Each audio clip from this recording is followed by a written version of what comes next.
Bab 31. Erem lelaki setengah baya dengan tank top itu menatap profil samping wanita itu, dan bibirnya bergetar. Ketika dia membuka bibirnya, dia menyadari bahwa dia bahkan tidak tahu namanya. Dia bertanya dengan canggung, bolehkah aku menanyakan namamu? Wanita itu meliriknya dan berkata dengan ringan, Su Wen. Suaranya unik. Kedengarannya berpengalaman dan kasar. Kemauan wanita itu untuk menjawab memberi pria itu sedikit harapan. Dia menegakkan tubuhnya, mencondongkan tubuh sedikit ke depan dan berkata dengan ramah, Nona Su, senang bertemu dengan Anda. Nama saya Zhou Taifu. Keluarga saya berkecimpung dalam bisnis perhiasan. Su Wen berbalik dan menatapnya dengan penuh minat, lanjutkan. Zhou Taifu menjilat bibirnya. Aku tahu Nona Su bukanlah orang yang sederhana. Kamu pasti punya pengalaman dalam menghadapi hal ini, jadi kamu ingin aku melindungimu, dan kemudian kamu akan membayarku saat kita keluar dari sini. Su Wen tiba-tiba tertawa, begitukah, Tuan Zhou? Zhou Taifu mengangguk cepat, benar sekali, Nona Su. Selama Anda dapat melindungi saya sampai kita meninggalkan tempat ini, saya akan memastikan Anda puas dengan hadiahnya. Kau akan memastikan aku puas. Su Wen menggaruk dagunya seolah sedang berpikir. Melihat hal ini, pria yang duduk di sebelah pria paruh baya itu tidak tahan lagi. Dia segera menambahkan, Nona Su, saya harap Anda juga dapat membantu saya. Meskipun saya tidak sekaya Tuan Zhou, jika saya dapat meninggalkan tempat ini hidup-hidup, saya dapat memberikan semua yang saya miliki. Oh. Su Wen menoleh seolah tertarik dengan tawaran itu. Zhou Taifu merasa kesal. Ia menunjuk ke arah pria itu dan memarahi, Nona Su yang lebih dulu berjanji padaku. Ada apa denganmu? Ia menoleh ke arah Su Wen dan berkata, Nona Su, kau hanya perlu peduli dengan keselamatanku. Tidak peduli berapa banyak orang malang ini bisa membayarmu, aku akan membayarmu 2 kali lipat. Tidak. Ia melambaikan tangannya, aku akan membayar 10 kali lipat. Sungguh murah hati sekali Anda, desah Su Wen. Zhou Taifu mengatupkan bibirnya. Dia berdiri dengan gemetar dan berkata, apakah ini berarti Nona Su setuju? Su Wen tidak menjawab, tetapi melihat keluar jendela. Kemudian, dia bertanya dengan misterius, pedagang perhiasan Zhou Taifu, menurutmu apa arti dari alam mimpi buruk itu? Artinya, Zhou Taifu terkejut. Apakah itu penting? Bukankah yang terpenting adalah bertahan hidup? Atau bernegosiasi harga? Su Wen bahkan tidak menatapnya. Dia merasa tidak peduli dengan jawaban yang diberikannya. Hal ini membuatnya tidak nyaman. Namun, dia punya permintaan padanya, jadi dia harus memastikannya. Saya bekerja di bisnis yang sangat istimewa. Su Wen menjelaskan dengan perlahan. Dia tampak sangat santai. Beberapa orang akan membayar kami untuk melakukan beberapa hal. Tentu saja, tambahnya, bukan di negara kami, tetapi di negara-negara yang sedang berperang. Oleh karena itu, beberapa orang menyebut kami tentara bayaran. Matanya kehilangan fokus seolah-olah dia sedang mengenang, tempat itu sangat miskin. Satu-satunya hal yang berharga bagi kami adalah uang, dan kami bersedia melakukan apa saja demi uang. Dia berhenti sejenak. Dia menundukkan kepalanya dan mengulangi, dan maksudku apa saja? Zhou Taifu merasa tidak nyaman. Dia bertanya, Nona Su, apa maksudmu? Tidak ada. Su Wen menyentuh rambutnya. Tindakan normal yang menampilkan kecantikan wanita ini tampak serius baginya. Kedua pria di ruangan itu menggigil. Aku rasa ini tidak adil. Dia mengangkat kepalanya. Rasa dingin kembali muncul di matanya. Matanya menelan semua cahaya di dunia. Dalam kehidupan nyata, kamu bisa melakukan apapun yang kamu inginkan dengan uang dan kekuasaanmu. Namun, ketahuilah bahwa kamu berada di alam mimpi buruk. Kebanggaan yang kamu miliki di dunia nyata tidak berarti apa-apa di sini. Oleh karena itu, harap hormati tempat ini dan peraturan di sini. Kamar 407. Gadis berpiyama dinosaurus itu gemetar di tempat tidur. Selimut menutupi tubuhnya sepenuhnya. Hanya matanya yang terlihat. Suster Kipau. Dia berkata dengan cemas, suara itu masih ada. Sepertinya hanya berjarak 1 dinding dari kita. Wanita itu tidak tampak tenang lagi. Sekitar 10 menit yang lalu, gadis itu tiba-tiba mengatakan kepadanya bahwa dia mendengar suara garukan yang aneh. Ini langsung mengingatkannya pada suara yang didengar 2 orang di kamar 405. Mungkinkah benda itu telah mengubah targetnya? Dia tidak bisa menahan rasa khawatirnya. Namun, setelah dia tenang, dia menyadari bahwa itu tidak mungkin. Jika benda-benda itu benar-benar menargetkan orang-orang di kamar 405, biasanya, mereka tidak akan mengubah target. Satu-satunya hal yang disyukuri adalah wanita yang mengenakan kipau itu tidak mendengar suara garukan itu. Apapun yang terjadi, mereka tidak bisa tinggal di kamar 407 lagi. Makhluk itu telah mengincar kamar itu, dan gadis berpiyama itu kemungkinan besar akan menjadi korban pertama. Gadis kecil, tanya wanita itu, apakah kamu masih bisa mendengar suara itu? Ia menegaskan sekali lagi. Gadis itu mengangguk. Dia sangat takut. Namun, ketakutannya tidak sejelas sebelumnya. Rasanya seperti suara itu bergerak. Dia menunjuk ke sumber suara. Jarinya bergerak dari dinding dan mendarat di dekat wanita yang mengenakan kipau. Kakak, gadis itu tampak seperti hendak menangis, suara itu datang dari atas kepalamu. Apa? Wanita itu mendongak, tetapi kosong. Sejauh ini, dia masih tidak mendengar apapun. Malam itu begitu sunyi. Otaknya mulai berputar. Mungkinkah mereka salah? Mereka yang bisa mendengar suara itu tidak akan dibunuh, dan mereka yang tidak bisa mendengarnya adalah target sebenarnya. Alasan di balik ini sederhana. Jika mereka yang mendengar suara garukan itu adalah targetnya, maka dua orang di kamar 405 seharusnya sudah mati. Dengan kata lain, jika orang-orang di kamar 405 sudah meninggal, tidak akan ada yang meninggal lagi malam itu. Jadi mengapa suara garukan itu masih terdengar? Wanita yang mengenakan kipau itu tidak bisa duduk diam lagi. Dia berdiri dan berjalan menuju pintu. Suster kipau, gadis itu tampak sangat ketakutan. Dia tidak akan ditinggal sendirian di kamar. Mau kemana? Dia melompat dari tempat tidurnya, tidak memakai sepatu, dan bergegas menghampiri wanita itu, menginjak lantai semen yang dingin. Aku akan pergi memeriksa dengan yang lain dan melihat apakah mereka menemukan sesuatu yang aneh. Dia berpura-pura menghibur gadis itu, jangan khawatir. Aku akan kembali setelah aku bertanya kepada mereka tentang hal itu. Gadis itu tampak takut dengan lorong yang gelap. Ia memikirkannya dan akhirnya berkata, kalau begitu, kakak, kau harus segera kembali. Aku takut sendirian. Oke, aku janji. Setelah dia menarik napas dalam-dalam, wanita itu perlahan membuka pintu sedikit demi sedikit. Koridor itu sangat sepi. Jika dia tidak tahu kamar-kamar lain dihuni, dia akan berpikir dia dan gadis itu adalah satu-satunya orang di sana. Setelah memastikan tidak ada anomali, dia membuka pintu dan dengan cepat menyelinap keluar. Dia tidak berencana untuk kembali ke kamar itu jika dia bisa. Dia menutup pintu dengan bunyi klik yang terdengar. Kemudian, dia diam-diam membuka kembali pintu dan meninggalkan celah kecil ke kamar 407. Jika dia menghadapi bahaya, dia bisa berlari kembali dengan cepat. Lebih jauh lagi, jika dia dibawa masuk oleh kamar lain, kamar 407, dengan pintu yang sedikit terbuka, akan menjadi target terbaik hantu. Sasarannya adalah kamar 404. Orang-orang di kamar 405 telah mendengar suara garukan itu. Tidak peduli suara apa yang ditimbulkannya, dia tidak akan mengambil risiko. Ditambah lagi, dua orang di kamar 404 tidak tampak seperti orang baik. Wanita dalam kipau itu tidak naif. Karena itu, dia tahu pria berjas itu telah bertindak selama ini. Tidak ada orang baik di alam mimpi buruk. Hanya mereka yang meninggal lebih awal atau lebih lambat. Dia tidak memilih kamar 406 karena ada terlalu banyak pemain baru. Pemain baru berarti faktor yang tidak dapat dikendalikan. Kesalahan yang ceroboh bisa berarti kematian. Seperti kebanyakan pemain berpengalaman, dia tidak menyukai pemain baru. Di sisi lain, dia memiliki harapan besar pada Jiang Cheng dan Fatih. Jiang Cheng tampak mati rasa dan sedikit lesu. Namun, dia tidak bisa membacanya dengan baik. Sejujurnya, dia pernah bertemu orang bodoh di alam mimpi buruk sebelumnya, tetapi tidak ada yang selamat sebaik Jiang Cheng. Bertahan hidup dalam beberapa misi mimpi buruk memberinya pelajaran, terlalu banyak orang yang pandai berakting. Kedua kamar itu tidak jauh dari satu sama lain.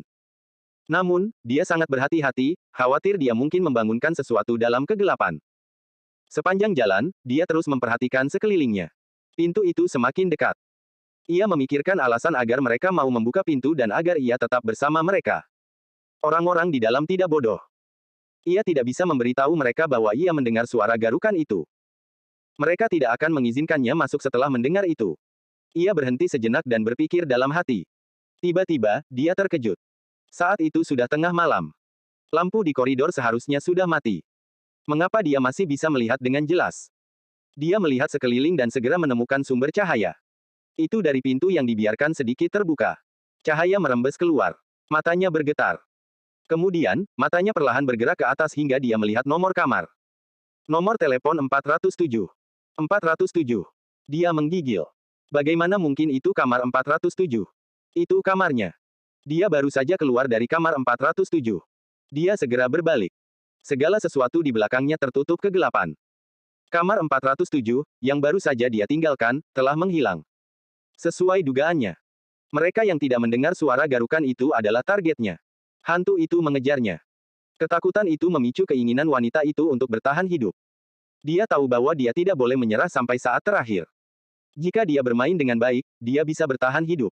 Jarang ada kematian yang pasti di alam mimpi buruk. Semuanya adil.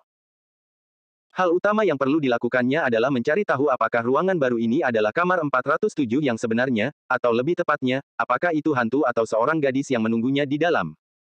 Kekuatan hantu tidak dapat dijelaskan dengan logika atau sains.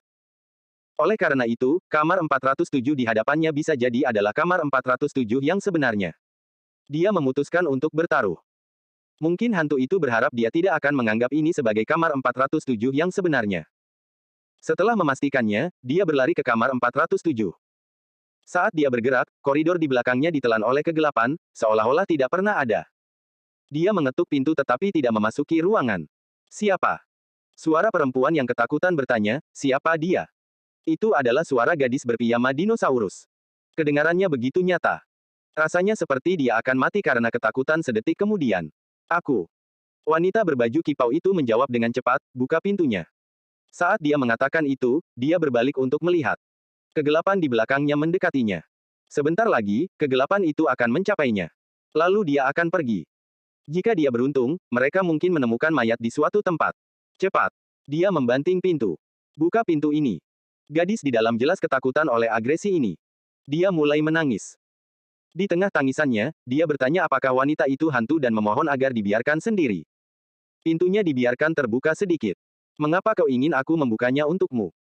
Apakah karena kau hantu, dan kau tidak bisa membuka pintunya sendiri? Wanita di luar bahkan bisa mendengar tempat tidur berderit ketika gadis itu menangis. Wanita itu berbicara melalui pintu. Ini benar-benar aku. Aku suster kipau, yang pergi lebih awal. Tolong percayalah padaku. Dia berhenti sebentar. Aku memasuki ruangan sekarang. Tangisannya tak kunjung berhenti. Ia bisa membayangkan ekspresi gadis itu yang tak berdaya. Itu begitu nyata. Oleh karena itu, wanita yang mengenakan kipau itu menghibur gadis itu saat dia perlahan mundur. Kemudian, dia memanfaatkan kesempatan itu dan berlari. Saat dia berlari, tangisan di dalam pintu menghilang. Cahaya yang keluar dari pintu juga menghilang. Suara itu digantikan oleh suara ketukan. Sesuatu bergerak dengan keempat kakinya dan merangkak keluar dari kamar 407 palsu. Itu tidak mungkin gadis itu. Aktingnya bagus, tetapi wanita itu masih menemukan kekurangan. Wanita yang mengenakan kipau memastikan bahwa gadis yang mengenakan piyama dinosaurus tidak memperhatikannya, sengaja membiarkan pintu terbuka sedikit karena dia ingin mengkhianatinya. Jadi hanya hantu yang tahu bahwa pintunya tidak tertutup rapat. Hantu itu licik. Namun, wanita yang mengenakan kipau tidak mudah ditipu. Setelah konsumsi prostanore, prostat hilang dengan cepat. Bab 34, Penemuan. Wanita berbusana kipau itu menahan rasa takut dan mendongak. Detik berikutnya, ekspresinya membeku. Matanya melotot, dan dia terjatuh ke depan. Mulutnya melebar, dan dia berteriak tanpa sadar. Sebuah bayangan hitam melintas di depan matanya. Rasa sakit yang luar biasa itu hanya berlangsung sedetik sebelum semuanya menjadi sunyi lagi. Kabut mengepul di koridor yang gelap, dan tidak akan hilang. Malam itu sangat tenang, setidaknya bagi Jiang Cheng dan Fatih. Saat teriakan itu terjadi, Fatih masih tertidur. Dua selimut diletakkan di atasnya. Ia mengikuti saran Jiang Cheng dan menarik selimut hingga ke dagunya, hanya memperlihatkan wajahnya yang tembam. Pada saat itu, terdengar teriakan keras dari luar kamar mereka, ada yang mati. Fatih sangat terkejut hingga hampir terjatuh dari tempat tidur. Jiang Cheng mengambil alih jam tangan beberapa jam yang lalu, jadi dia masih terjaga. Seorang wanita berteriak. Dia terdengar sangat muda, dan Jiang Cheng dapat mengenali suaranya. Dia adalah salah satu dari 3 pendatang baru, gadis berpiyama dinosaurus. Dokter. Fatih gemetar saat mencoba mengatakan sesuatu. Mungkin dia baru saja bangun. Dia sama sekali tidak masuk akal. Bagaimanapun, Jiang Cheng menyuruhnya diam saat dia berjalan ke pintu. Baru setelah mendengar suara langkah kaki di luar, dia membuka pintu. Fatih mengikutinya dengan ketakutan. Tak jauh dari situ, gadis itu tergeletak lemah di tanah. Banyak orang berkerumun di sekitar pintu kamar yang berseberangan dengan kamar gadis itu. Darah mengalir keluar dari pintu. Warnanya merah menyala. Dilihat dari banyaknya darah, nasib orang-orang di dalamnya tidak baik. Mata Fatih bergerak-gerak. Dia berhenti sejenak lalu berbisik, wanita berbusana kipau itu tidak ada di sini. Sebenarnya, Jiang Cheng sudah menyadarinya sebelum Fatih memberitahunya. Karena itu, diketahui siapa korban di dalam ruangan itu. Gadis berpiyama itu sangat ketakutan hingga dia tidak bisa berhenti berteriak. Sialan. Pria bertopi itu sudah kesal. Teriakan gadis itu tidak membantu. Setelah mengumpat, dia berjalan ke arah gadis itu dan menamparnya. Setelah itu, seluruh dunia menjadi sunyi. Gadis itu ditampar ke tanah. Dia terbaring tak bergerak. Namun, matanya bersinar dengan keputusasaan yang menyesakkan. Kali ini, tidak ada yang membantunya. Bahkan tidak ada sepatah kata pun yang menghibur. Bahkan pria baik hati berjas itu mengabaikannya. Ketika mereka melihat darah, identitas asli setiap orang terungkap. Dengan kata lain, misi baru dimulai setelah seseorang meninggal. Jiang Cheng dan Fatih perlahan mendekati kelompok itu. Yang lain juga menyadari kedatangan mereka. Pria bertopi tank top itu memberi jalan bagi mereka. Ini juga kamar asrama, tetapi tampak sudah lama terbengkalai. Bahkan jendelanya pecah. Sepasang kaki yang indah menjulur dari sudut. Kulitnya berlumuran darah. Jiang Cheng dapat memastikan bahwa itu adalah tubuh wanita yang mengenakan kipau. Ketika pertama kali tiba, ia melihat wanita itu mengenakan stoking sutra putih. Karena menghormati misi tersebut, ia mengamatinya cukup lama. Akhirnya, ia menduga bahwa sutra itu pasti terasa nyaman di kulitnya. Ditambah lagi, kulitnya cerah, dan ia memiliki ketenangan yang baik. Ia pasti sudah dilatih sebelumnya. Pintunya dibiarkan setengah terbuka. Dia tidak tahu apakah pintunya memang ditemukan seperti itu atau ada yang sengaja meninggalkannya seperti itu. Bagaimanapun, dia membuka pintu sepenuhnya dan menjadi orang pertama yang masuk. Melihat itu, Fatih gemetar di sekujur tubuhnya. Dia ingin mengatakan sesuatu untuk menghentikan Jiang Cheng, tetapi dia terlambat. Jiang Cheng sudah berada di dalam ruangan. Dia kemudian menundukkan kepalanya untuk fokus ke sudut ruangan. Ada mayat wanita yang diletakkan di dekat sudut ruangan. Di sekeliling mayat itu ada genangan darah yang besar. Darah berceceran di mana-mana. Meja, lemari, dinding, dan bahkan kasur yang terbengkalai pun berlumuran darah. Lantai kamar tidak rata. Darah akhirnya menggenang di dekat tempat tidur. Lantainya terbuat dari semen. Sangat licin. Wajah wanita itu menempel di lantai. Dari sudut pandangnya, tidak ada tanda-tanda cedera atau perlawanan. Karena itu, sulit untuk mengetahui dari mana darah itu berasal. Kemudian, beberapa orang bergabung dengan Jiang Cheng. Mereka adalah pria berjas, pria bertopi, dan wanita lainnya. Ketika mereka melihat tubuh wanita itu, wajah mereka mengeras. Terkadang, menebak dengan benar itu menyebalkan. Fatih memaksakan diri untuk masuk ke ruangan. Ia menginjak gumpalan darah dan hampir tersandung. Bau darah yang menyengat dan sedikit bau busuk bercampur di udara. Hal itu memicu banyak gambaran aneh dalam pikiran Jiang Cheng. Ini adalah kebiasaan lamanya. Dia menggelengkan kepalanya untuk menahan perasaan itu, tetapi itu hanya memperburuk keadaan. Dalam kekaburan itu, dia mengambil langkah mundur. Yang mengejutkannya, hal ini memicu reaksi berantai. Pria berjas, pria bertopi, dan wanita berkuncir kuda semuanya mundur selangkah. Ada apa? Tanya pria bertopi itu. Jiang Cheng bahkan tidak menanggapinya. Ia memijat pelipisnya dengan jari-jarinya. Kemudian, ia akhirnya merasa lebih baik. Ketika ia mendongak, mereka bertiga sudah kembali ke pintu. Semua orang menatapnya. Mereka tampak siap untuk lari dalam sekejap. Ada apa dengan kalian semua? Jiang Cheng mengerutkan kening. Pria bertopi itu menatapnya dari atas ke bawah. Menyadari tidak ada yang salah dengan dirinya, dia menjawab, tidak ada. Kami hanya berpikir kamu agak aneh. Dia mengerutkan bibirnya dan kemudian bertanya, apakah kamu menemukan sesuatu? Tidak. Benarkah? Pria berjas itu tidak mempercayainya. Benar. Jiang Cheng membenarkan. Aku butuh seseorang untuk membantuku membalikkan tubuhnya. Kita mungkin bisa menemukan beberapa petunjuk. Dia menambahkan, siapa yang bisa membantuku? Semua orang terdiam setelah itu. Meskipun menyelidiki mayat tidak akan berakibat fatal, orang-orang tetap merasa waspada saat menangani mayat. Tepat saat Fatih hendak memaksakan diri untuk membantu Jiang Cheng, dia menangkap tatapan Jiang Cheng. Tatapan itu menyuruhnya untuk mundur. Fatih menundukkan kepalanya. Dia juga menelan kata-kata yang hendak diucapkannya. Jiang Cheng mengalihkan pandangannya dan menatap pria berjas itu. Pria itu tampak canggung saat ditatap. Wajahnya memucat karena firasat buruk muncul di hatinya.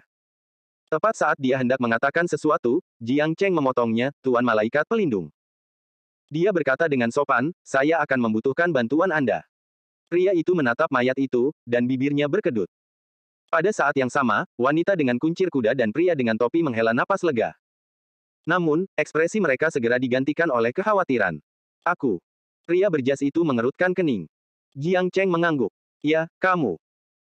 Pria berkaus tank top, pria lainnya, dan gadis berpiyama itu bergerak ke pintu, tetapi mereka tidak berani melangkah masuk ke dalam ruangan. Perhatian semua orang tertuju pada pria berjas itu. Pada saat itu, pria itu memikirkannya dan kemudian menerimanya.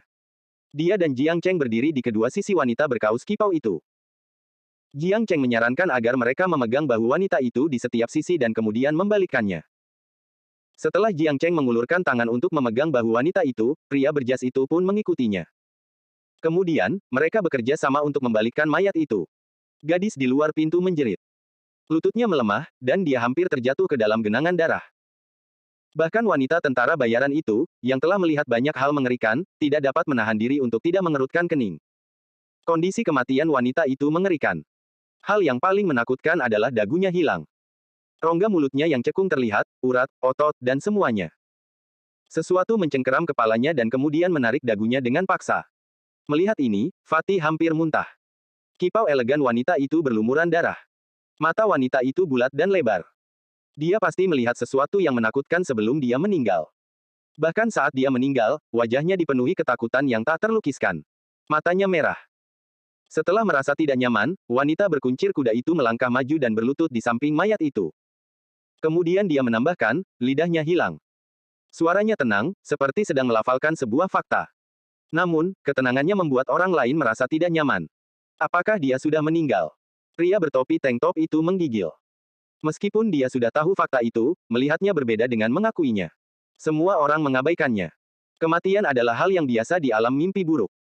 Yang penting adalah mencari tahu bagaimana dia meninggal. Dan dari situ, tentukan tabu misi dan hindarilah. Darah berceceran di seluruh dinding, tempat tidur, lemari, dan bahkan langit-langit. Aroma darah menambah suasana yang tidak menyenangkan pada misi tersebut. Seseorang mungkin mencengkeramnya lalu mematahkan dagunya. Wanita berkuncir kuda itu menyimpulkan. Dia mengatakan seseorang, tetapi semua orang tahu pelakunya adalah hantu. Hantu misi itulah yang membunuhnya. Lagi pula, bagaimana mungkin manusia memiliki kelincahan dan kekuatan untuk melakukan ini?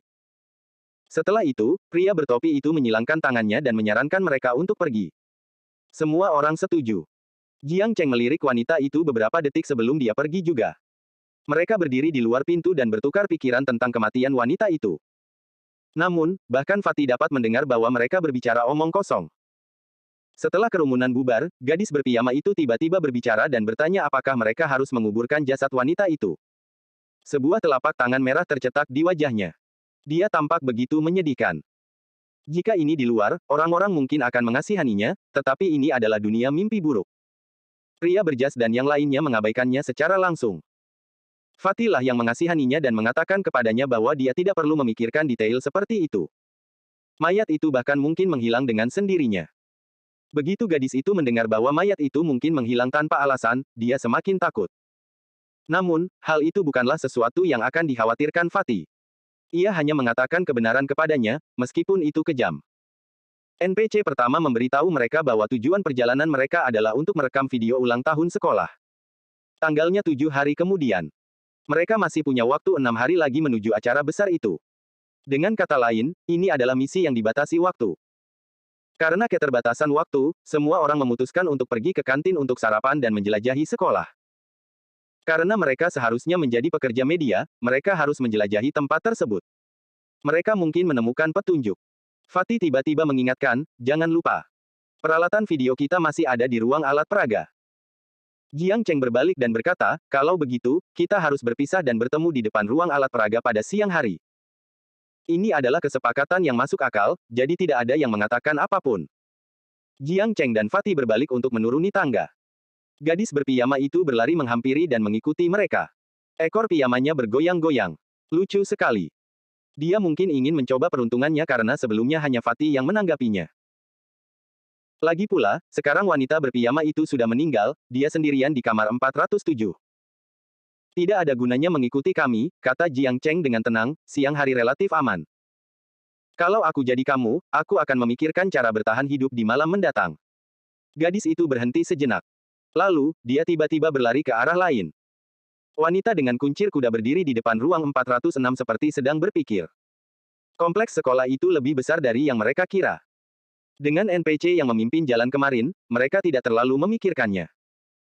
Namun, ketika mereka harus menemukan kantin sendiri, itu membutuhkan usaha yang cukup besar. Jiang Cheng terganggu sepanjang jalan. Dia menyerahkan misi pencarian jalan kepada Fatih. Itulah sebabnya keduanya terlambat dan tersesat. Dokter, Fatih bertanya dengan gugup, apakah Anda menemukan sesuatu? Jiang Cheng tidak menjawabnya langsung, tetapi mengangguk, kita makan dulu. Kita bicara nanti saja. Bab 36. Kantin itu adalah bangunan dua lantai yang berdiri sendiri.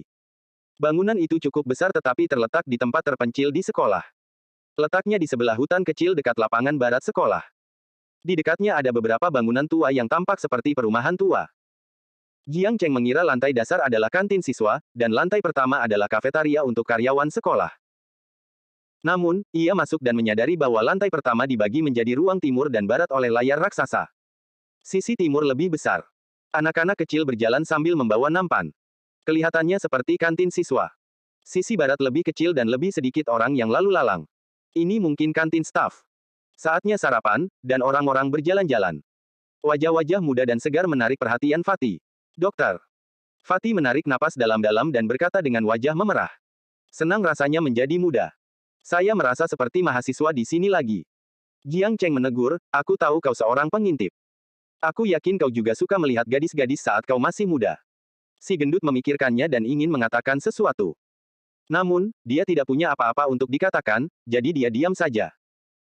Jiang Cheng menuntun Fatih untuk berjalan di sekitar kantin siswa sebelum mereka menyeberangi sekat menuju kantin karyawan. Yang mengejutkan Fatih, tidak ada satupun rekan misi mereka di sana. Dokter, Fatih bingung, apa mereka tidak perlu makan? Mereka belum makan sejak kemarin. Jiang Cheng menjawab, kami melewati sebuah toko swalayan ketika wanita itu membawa kami ke hostel kemarin. Mereka mungkin pergi ke sana untuk membeli beberapa makanan kemasan. Dibandingkan dengan tempat ini, toko itu akan lebih sepi dan dengan demikian menimbulkan risiko yang lebih rendah. Fatih bereaksi setelah beberapa menit. Dia menggerutu bahwa yang lain terlalu licik. Mereka mendorong mereka ke tempat ini karena itu adalah lokasi yang lebih berisiko. Jiang Cheng tampaknya telah menemukan tempat yang memuaskan. Ia duduk, dan Fatih mendengus dan menjatuhkan diri di hadapannya. Dua hal. Jiang Cheng mengangkat dua jari dan menggoyangkannya. Pertama, saya tidak dituntun ke sini oleh mereka. Saya tidak akan membagikan informasi yang saya temukan kepada mereka tanpa syarat. Kedua, Jiang Cheng menatap Fatih, jangan mudah menyebut orang licik. Pikirkan dulu mengapa kamu begitu bodoh. Mendengar itu, Fatih menyusut dengan cepat, dan tangannya mendarat di lututnya di bawah meja. Namun, ia sudah terbiasa dengan hinaan Jiang Cheng. Beberapa menit kemudian, ia pulih dan bertanya kepada Jiang Cheng, dokter, haruskah kita makan sesuatu? Saya sangat lapar. Keduanya datang ke counter. Harus dikatakan bahwa sekolah itu bagus dalam beberapa hal. Makanan yang disediakan semuanya berkualitas tinggi. Tentu saja, itu ada hubungannya dengan biaya kuliah yang mahal. Seni membutuhkan uang. Iga asam manis, ikan goreng, bubur hasil laut. Jiang Cheng memesan beberapa hidangan melalui jendela konter lalu mengeluarkan kartu pekerja sementaranya. Setelah bunyi bip, bibinya menyodorkan makanan kepada mereka. Karena dia memesan banyak barang, Fatih harus berkeliling dua kali untuk membawakan semua makanannya. Bukankah ini agak berlebihan?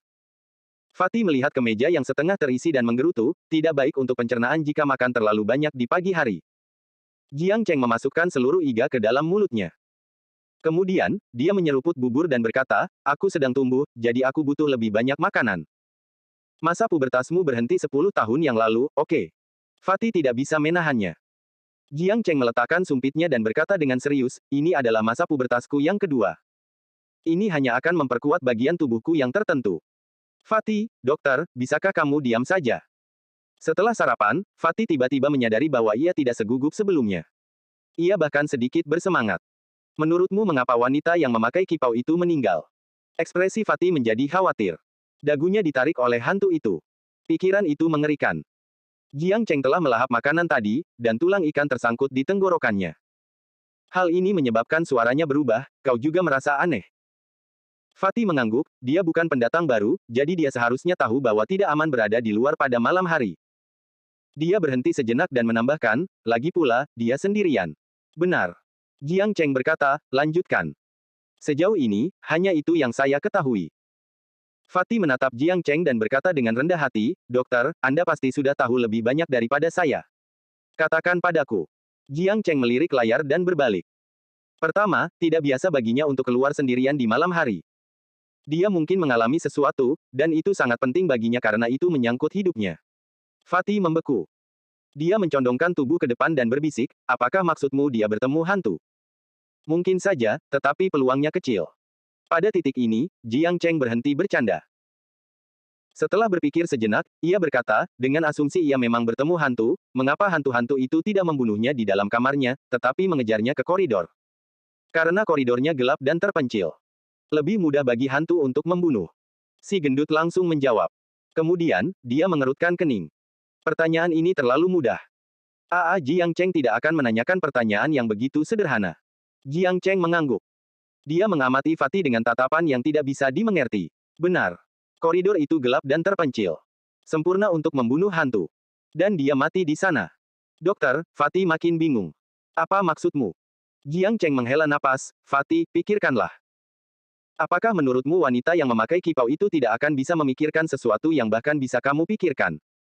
Fatih memikirkannya. Lalu, menurutmu apa yang terjadi? Jiang Cheng mengalihkan pandangannya seolah-olah dia membawa dirinya kembali ke malam kematian wanita itu. Jika aku jadi dia, hanya ada satu hal yang bisa memaksaku keluar dari kamar asrama yang relatif aman dan memasuki koridor berbahaya. Matanya kembali fokus saat dia menatap Fatih. Sesuatu tampak mengalir di matanya. Itu karena aku tahu aku sudah menjadi incaran hantu. Dan jika aku tidak meninggalkan kamarku dan memasuki koridor, aku akan mati 100%. Fatih berpikir sejenak dan tahu bahwa Jiang Cheng benar. Dokter, mungkin memang begitu, tetapi tidak seorang pun dari kita yang pernah melihat hantu atau mengetahui kebiasaan mereka. Bagaimana dia bisa tahu bahwa dia telah menjadi sasaran? Jiang Cheng tersenyum, apakah kamu ingat keduanya dari kamar 405? Fatih mengerutkan kening. Pria berjas dan pria bertopi. Ya, Jiang Cheng mengangguk. Mengapa mereka tidak bisa tidur nyenyak tadi malam? Bukankah itu salahmu? Kau menggores dinding dengan koin untuk menakut-nakuti mereka. Kemudian, Fatih terdiam. Pupil matanya bergetar seolah menyadari sesuatu. Dokter, maksudmu seseorang sengaja menipunya agar percaya bahwa dia telah diincar oleh hantu. Jika dia tidak meninggalkan kamarnya, dia akan mati. Jiang Cheng mengangguk dan menambahkan, bukan itu yang saya maksud, tetapi itu adalah situasi yang paling mungkin berdasarkan perluasan logis.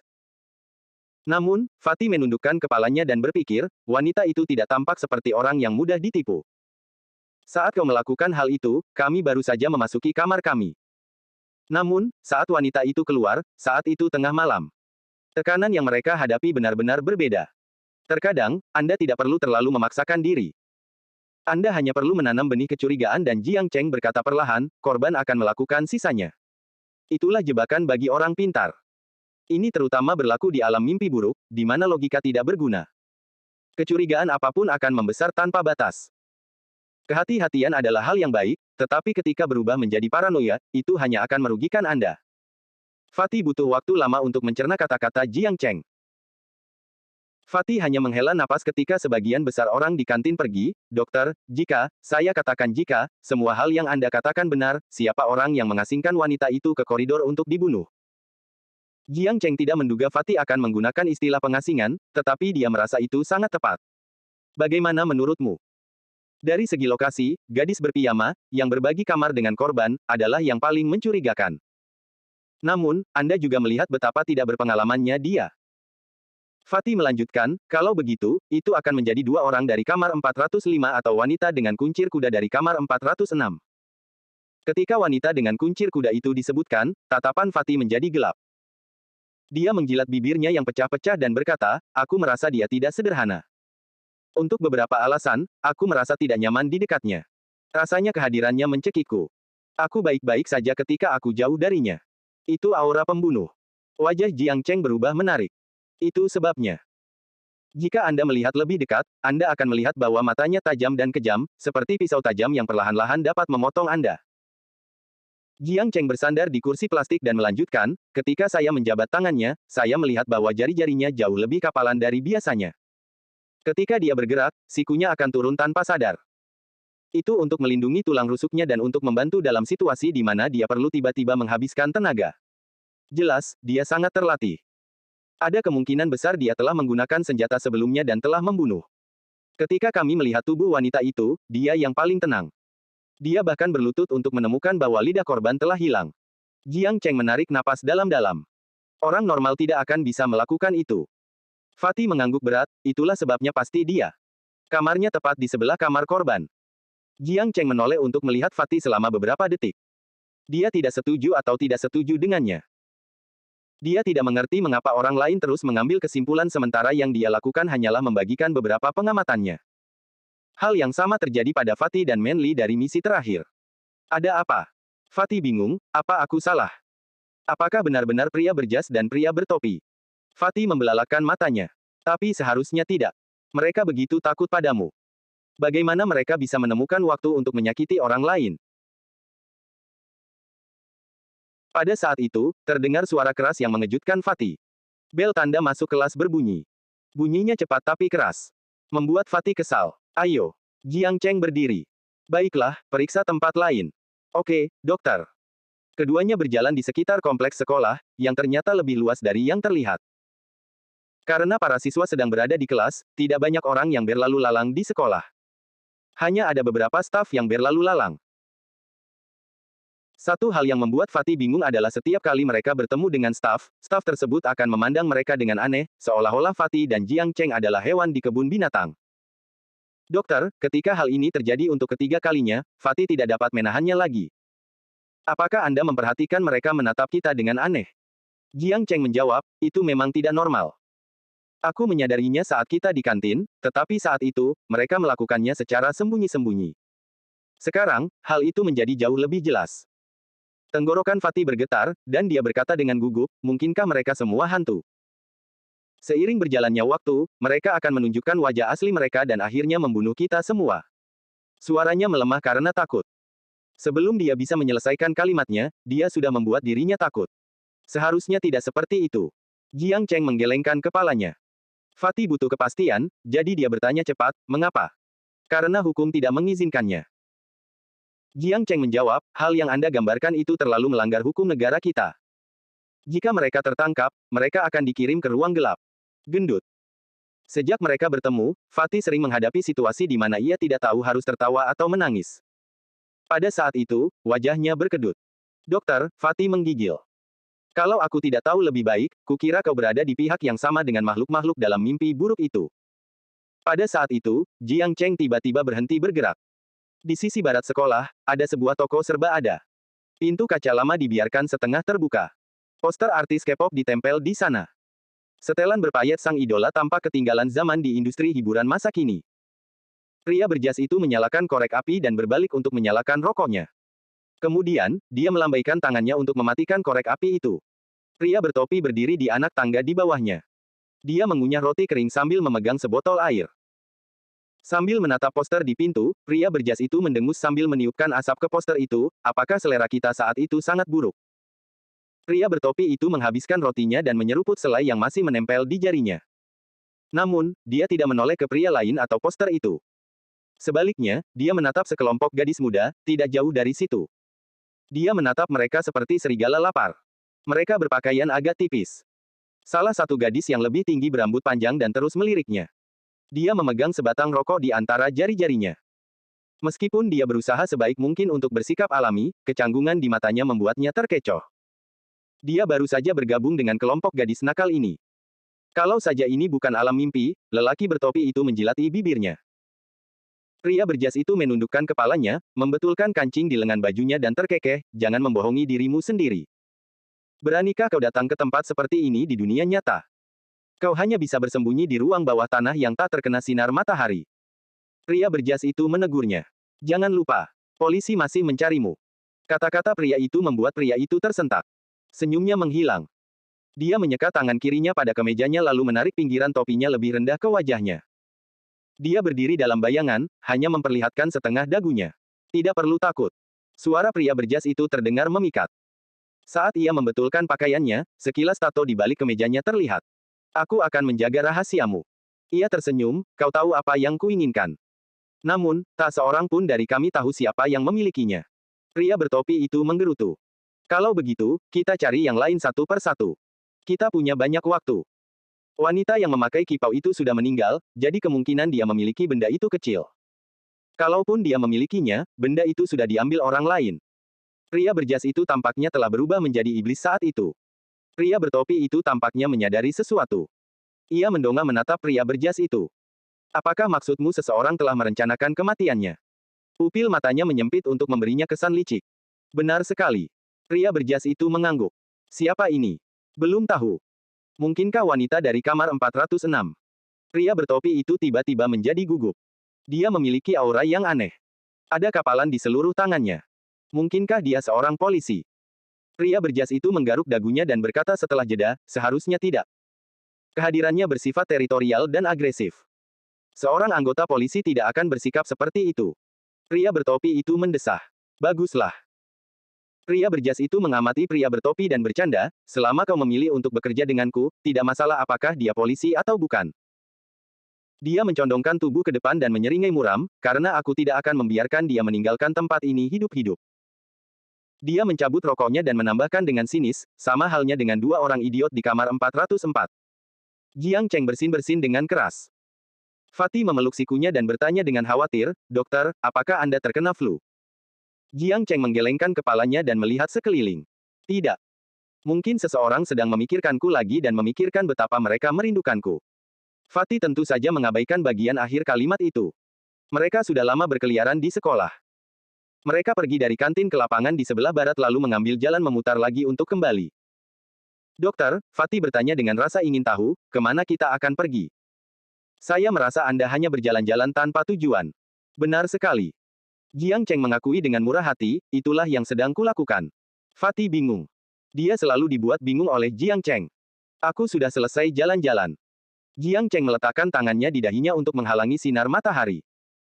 Dia mencari arah dan kemudian menunjuk ke sebuah jalan setapak, ayo kita pergi ke ruang alat peraga untuk bertemu dengan mereka. Semua orang akan berkumpul di depan prop room sebelum tengah hari. Itu sudah diputuskan sebelumnya. Perjalanan masih panjang, dan hati Fatih mulai khawatir lagi. Dia menatap Jiang Cheng berkali-kali. Bibirnya bergerak, tetapi pada akhirnya, dia tidak mengatakan apapun. Kau ingin tahu siapa yang membunuh wanita berbusana kipau itu, kan? Jiang Cheng berkata dengan tenang. Seolah-olah dia sedang membacakan sebuah kebenaran. Iya. Fatih mengangguk cepat. Mereka sedang membicarakan hal ini sebelumnya, tetapi mereka diganggu oleh bel. Hantu itulah yang membunuhnya. Jiang Cheng menjawabnya. Fatih menggerutu, tentu saja aku tahu itu. Maksudku. Gadis itu mengenakan piyama dinosaurus. Jiang Cheng berhenti sejenak untuk melihat Fatih. Dia menggunakan rasa takut wanita itu terhadap hantu untuk membuatnya meninggalkan kamar 407, yang menyebabkan kematiannya. Meskipun Fatih terkejut dengan hipotesis ini, dia tidak mempertanyakannya. Ini karena dia tahu Jiang Cheng tidak akan pernah bercanda tentang hal ini. Bagaimana dia melakukannya? Fatih menjadi gugup. Bagaimana seorang pemula seperti dia bisa melakukan hal seperti ini? Untuk sementara aku tidak bisa menjawab pertanyaan pertamamu. Jiang Cheng berkata, tapi pertanyaan kedua sangat sederhana. Gadis itu bukan pendatang baru. Semua yang kita lihat, termasuk ketakutannya, jeritan, tangisan, dan kelemahannya. Bahkan piyama dinosaurus yang dikenakannya, semuanya adalah bagian dari penyamarannya. Pria berjas itu 10 kali lebih lemah darinya dalam hal penyamaran. Dia mengangkat bahu. Dibandingkan dengan gadis itu, dia orang yang bodoh. Fatih perlahan mulai tenang. Ia teringat kembali pada gadis berpiyama itu. Ia tidak menemukan celah dalam ingatannya. Dokter, bisakah Anda menunjukkan beberapa bukti? Kenapa kamu bangun pagi ini? Fatih menjawab dengan mudah, aku terbangun karena teriakan gadis berpiyama itu. Dia berteriak sangat keras. Iya. Apa yang kamu lihat ketika kamu meninggalkan kamar kami? Semua orang mengelilingi sebuah pintu. Ada genangan darah yang besar di tanah. Dia menjelaskan sambil mencoba mengingat. Bagaimana dengan gadis yang memakai piyama? Si gendut berpikir serius. Ia terkulai di tanah, terkejut. Ia terus berteriak sampai ia ditampar oleh pria bertopi itu. Apakah Anda ingat di mana dia saat itu? Iya. Fatih masih bingung, tetapi dia menjawab, dia ada di belakang kerumunan. Dia menggambarkan situasi saat itu dengan sangat jelas. Apakah itu masalah? Tentu saja. Jiang Cheng berkata dengan tenang, lokasinya salah. Kamar tempat wanita itu ditemukan tidak memiliki nomor kamar, tetapi berdasarkan pengaturan, itu seharusnya kamar 414. Dengan kata lain, dari keempat kamar kami, kamar 407 adalah yang paling dekat dengannya. Matahari sudah terbit saat itu. Biasanya, gadis itu seharusnya melihat genangan darah begitu dia meninggalkan kamarnya. Mengapa dia tidak langsung berteriak di pintu kamarnya? Mengapa dia menunggu untuk mulai berteriak ketika dia berada di pintu kamar 414 dan merosot di sana? Jiang Cheng menatap Fatih, dia tidak buta. Fatih membelalakan matanya karena tak percaya. Itu memang mencurigakan. Itu baru poin pertama. Jiang Cheng tidak memberi kesempatan pada Fatih untuk bicara. Ia melanjutkan, kedua, sebagai pendatang baru, ini seharusnya menjadi malam pertamanya, dan teman sekamarnya sudah pergi. Siapa yang memberinya keberanian untuk meninggalkan kamarnya sendiri? Apakah ia tidak takut? Jiang Cheng menjelaskan, jika aku jadi dia, aku tidak akan berani melakukan itu. Bagaimana dengan yang ketiga? Jiang Cheng berhenti sejenak sebelum menambahkan, seseorang telah menyentuh tubuh korban sebelum kami berada di sana. Fatih memikirkannya dan mengangkat kepalanya. Saat dia membuka mulutnya, dia mendengar Jiang Cheng berkata, aku tahu apa yang ingin kau katakan. Para hantu itu bisa saja melakukan sesuatu pada tubuh itu, kan? Fatih mengangguk. Dalam misi terakhir, tubuh Suster Nuan diseret oleh para hantu dan digantung terbalik di kayu salib. Xie Yu dibungkus selimut lalu disiksa sampai mati. Namun anehnya, wanita itu hanya memiliki satu luka di tubuhnya, yaitu rahangnya yang patah. Jiang Cheng melanjutkan, namun, letak kancing di lehernya berubah. Tombol. Fatih mengerutkan kening. Iya. Jiang Cheng mengangguk. Wanita itu mengenakan kipau dengan 3 kancing di lehernya. Saat pertama kali bertemu dengannya, dia hanya mengancingkan 2 kancing teratas. Saat orang-orang di kamar 404 ketakutan dan keluar dari kamar, dia juga mengancingkan 2 kancing. Namun, ketiga kancing itu dikancingkan di mayatnya. Saya rasa hantu itu tidak akan berbaik hati mengancingkan gaunnya setelah mereka membunuhnya. Dia melirik ke arah asrama. Oleh karena itu, penjelasan yang paling logis adalah seseorang telah memeriksa tubuhnya dengan saksama setelah dia meninggal. Namun, saat pelaku mencoba menghilangkan jejaknya, dia melewatkan detail ini. Dokter, Fatih menyela, saya setuju dengan sebagian besar yang Anda katakan, tapi kancing yang ini.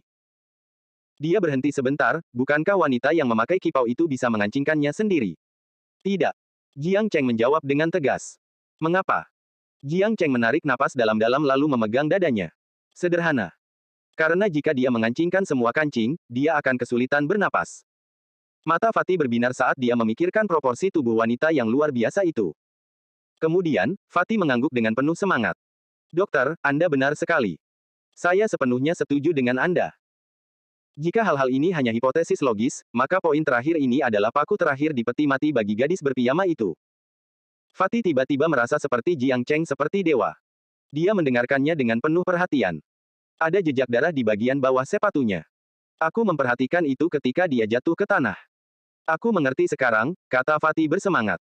Dari kepribadiannya, dia tidak akan berani menginjak darah. Karena itu, dia pasti orang yang telah menempa tubuh di belakang kita. Dia bertindak di hadapan kita. Tidak. Jiang Cheng menggelengkan kepalanya. Darah di bagian bawah sepatunya tidak penting. Dia bisa saja tidak sengaja menginjak genangan darah. Itu bukan bukti konkret. Si gendut layu karena salah langkah. Lalu, apa lagi? Ada darah di bagian bawah sepatunya, tetapi tidak di bagian samping. Jiang Cheng menggerakkan lehernya yang kaku. Membantu si gendut lebih merepotkan daripada memecahkan kasusnya sendiri. Bagian samping sepatunya sangat bersih, seperti telah dilap. Fatih memikirkannya, dan kemudian semuanya menjadi jelas baginya. Jiang Cheng benar. Dia dan Jiang Cheng mungkin memiliki darah di sisi sepatu mereka. Dia menundukkan kepalanya. Memang ada darah di sisi sepatunya dan Jiang Cheng. Siapapun yang masuk ke ruangan itu pasti akan mengalaminya. Lagi pula, darah wanita itu telah berceceran di mana-mana. Jika gadis itu tidak bersalah, mengapa dia sengaja membersihkan sepatunya? Namun, masalah baru muncul, Dr. Fatih bertanya, mengapa gadis itu melakukan ini? Membunuh rekan setimnya adalah hal yang tidak menguntungkan. Gendut, kata Jiang Cheng dengan nada muram, tidakkah kau pikir gadis yang memakai piyama itu mirip seseorang yang kita kenal? Siapa? Saat Fatih mengatakan itu, sebuah gambaran muncul di benaknya. Dia berkata dengan gemetar, apakah maksudmu gadis yang tidak bersalah itu? Iya, Jiang Cheng meliriknya. Dia bilang namanya Chen Xiaomeng. Tapi menurutku itu nama palsu. Fatih tampaknya menyadari sesuatu. Bibirnya bergetar tidak wajar, lalu. Jiang Cheng mengangguk. Ekspresinya menjadi tidak wajar. Dia membuka botol air itu. Dia menyesapnya, tetapi tidak meminumnya. Gadis berpiyama itu diubah oleh Chen Xiaomeng. Teriak si gendut. Jiang Cheng secara tidak sengaja menelan air di mulutnya dan mulai batuk dengan keras. Dokter, si gendut menggaruk pipi tembamnya dan berkata dengan canggung, apakah maksudmu gadis yang memakai piyama itu punya tujuan yang sama dengan Chen Xiaomeng? Jiang Cheng memutar matanya ke arahnya. Memang. Keduanya agak mirip. Mereka berdua menggunakan aturan dalam permainan untuk menargetkan rekan satu tim mereka. Dalam misi terakhir, Chen Xiaomeng membunuh Manli. Jika bukan karena kehati-hatian Jiang Cheng, dia juga akan mati. Kalau dipikir-pikir, kematian Suster Nuan mungkin ada hubungannya dengan gadis itu juga. Kali ini, gadis berpiyama itu memasang perangkap maut bagi wanita yang sekamar dengannya. Ini sudah terjadi 2 kali. Ini lebih dari sekadar kebetulan. Gadis berpiyama itu mirip dengan Chen Xiaomeng dalam artian mereka punya motif tersembunyi. Mengingat tubuh wanita itu telah digeledah, tebakan pertama Jiang Cheng adalah mereka sedang mencari sesuatu. Fatih pun sampai pada kesimpulan yang sama. Benda ini pasti sangat penting bagi mereka untuk mengambil risiko sebesar itu. Kemungkinan besar benda ini terkait dengan alam mimpi buruk. Mungkinkah itu sesuatu yang dapat membantu kita lolos dari mimpi buruk? Fatih menebak, benda ini akan diberikan secara acak kepada salah satu dari kita saat misi dimulai. Jika pemiliknya berhasil bertahan hidup hingga akhir, mereka dapat pergi tanpa bahaya apapun. Mekanisme ini sangat umum dalam permainan. Jiang Cheng memikirkannya dan kemudian mengangguk. Itu mungkin tetapi tidak akurat. Jika hal ini dapat meningkatkan tingkat kelangsungan hidup seseorang, maka itu lebih mungkin. Mereka tidak memiliki cara untuk memverifikasi ini, jadi mereka tidak memikirkannya. Mereka melanjutkan ke ruang alat peraga. Dengan Jiang Cheng memimpin jalan, mereka segera tiba di tujuan mereka, yang berada di sisi lain sekolah. Itu adalah bangunan jongkok dengan tanda pusat manajemen alat peraga tergantung di tengah. Itu memiliki desain dari beberapa dekade lalu. Jendela-jendelanya dilengkapi dengan kisi-kisi berkarat. Gerbang besi itu sangat tua sehingga tepinya telah melengkung. Untungnya, gerbang itu tidak berkarat karena memiliki lapisan aluminium tipis. Waktu seakan berhenti di situ. Fatih berkedip dan berkomentar bahwa saat ia masih muda, rumah neneknya di pedesaan tampak persis seperti ini. Jiang Cheng melihat sekeliling, tidak berkata apa-apa, dan menuntun si gendut. Tepat saat mereka hendak melewati gerbang depan, gerbang itu tiba-tiba terbuka dari dalam. Wajah seorang wanita muncul di hadapan mereka. Masuklah. Wanita itu berbicara dan berbalik. Dia tampak ingin mereka mengikutinya. Dia adalah wanita dengan kuncir kuda dari kamar 406. Suaranya serak tetapi tidak melengking. Fatih punya firasat aneh bahwa wanita itu cocok dengan lingkungan ini. Dia cocok dengan matahari yang mulai gelap dan pasir basah di pot tanah liat merah. Jiang Cheng meliriknya, tidak berkata apa-apa, dan mengikutinya. Bagian dalam gedung itu lebih besar dari yang dia kira. Mereka melintasi halaman berpasir. Meja dan kursi siswa ditumpuk di sudut. Meja dan kursi itu telah ditinggalkan, dan tidak ada gunanya memperbaikinya. Ada papan tulis rusak yang disandarkan di dinding. Tulisan di papan tulis itu tidak dapat dilihat dengan jelas lagi. Hanya huruf pertama dan terakhir yang dapat dikenali. Huruf-huruf itu adalah, tidak dan datang. Dokter, Fatih memanggil Jiang Cheng dengan lembut, menariknya kembali dari lamunannya. Jiang Cheng mengalihkan pandangannya. Salah satu ruangan di gedung itu adalah tujuan mereka. Wanita dengan kuncir kuda, pria parubaya dengan tank top, dan pria lainnya semuanya ada di sana. Gadis dengan piyama berdiri di belakang, tampak ketakutan dan gentar. Dia menarik ujung piyamanya, menghitung setiap tindakannya. Namun, pria berjas dan pria bertopi tidak ada di sana. Tidak masalah berapa banyak dari kalian yang ada di sini. Suara seorang pria berkata. Suara itu sudah tua tetapi kuat. Suara itu bukan milik salah satu rekan satu tim mereka. Aku sudah mengatakan semua yang perlu kukatakan. Ini semua adalah peralatan yang dikirim. Aku tidak ada hubungannya dengan mereka. Aku tidak menyentuhnya. Pencahayaannya tidak begitu bagus, jadi keduanya tidak langsung melihat lelaki itu dalam kegelapan. Jiang Cheng menyipitkan matanya. Dia adalah seorang tetua, berusia sekitar 65 tahun. Kulitnya putih luar biasa. Tubuhnya membungkuk tidak wajar, tetapi tatapannya tajam. Tetua itu melangkah ke arah Jiang Cheng. Saat itulah mereka menyadari ada beberapa masalah dengan kaki tetua itu. Dia kesulitan berjalan, dan dia memegang tongkat kayu di tangan kirinya. Apa yang sedang terjadi? Jiang Cheng menoleh ke wanita berkuncir kuda itu. Kami datang untuk mengambil peralatan, tetapi kami menyadari ada sesuatu yang terjadi pada kamera. Wanita itu berkata singkat. Selain dia, yang lain tidak terlihat begitu baik. Pria bertopi tank top itu menggertakkan giginya seolah ingin menghajar lelaki tua itu. Fatih segera bergegas bertanya, apa yang terjadi? Wanita dengan kuncir kuda memberi isyarat kepada pria lainnya untuk mengambil alih peralatan itu. Setelah menyalakannya, pria itu menunjuk ke lensa. Lensa itu diwarnai dengan uap air. Fatih berkedip. Apakah itu masalah serius? Pria itu mendesah. Itu akan sangat memengaruhi hasil fotografi. Tidak apa-apa jika hanya ada sedikit uap, tetapi ini sangat rusak sehingga uapnya mengembun menjadi tetesan air. Pada titik ini, lebih mudah untuk membeli kamera baru. Tidak ada cadangan. Ada, tapi ini sudah yang terbaik di antara semuanya, kata lelaki itu sambil mendesah. Mereka ada di sana untuk memfilmkan ulang tahun itu, tetapi sesuatu terjadi pada kamera. Pria itu kemudian membungkuk untuk berbisik, ini mungkin bukan kecelakaan. Seseorang melakukannya dengan sengaja. Dia mengeluarkan tas kamera dan menarik resletingnya hingga terbuka. Ada lapisan anti lembab di bagian dalam, dan tas itu sendiri kedap air. Tingkat kerusakan seperti ini tidak akan terjadi dalam semalam tanpa adanya perbaikan dari manusia. Kemudian, dia melirik ke arah orang tua itu. Maknanya jelas. Orang tua itu tidak bereaksi. Matanya berkaca-kaca, seolah-olah tertutup es. Bagaimana dengan dua orang dari kamar 405? Jiang Cheng menoleh ke wanita itu, mengapa aku tidak melihat mereka? Tidak ada petunjuk. Wanita dengan kuncir kuda itu yang paling tenang. Kami tidak melihat mereka saat kami datang ke sini. Mereka mungkin ada di tempat lain, mencari petunjuk. Dia menekankan kata petunjuk. Dan memberikan profil yang bermakna kepada Jiang Cheng.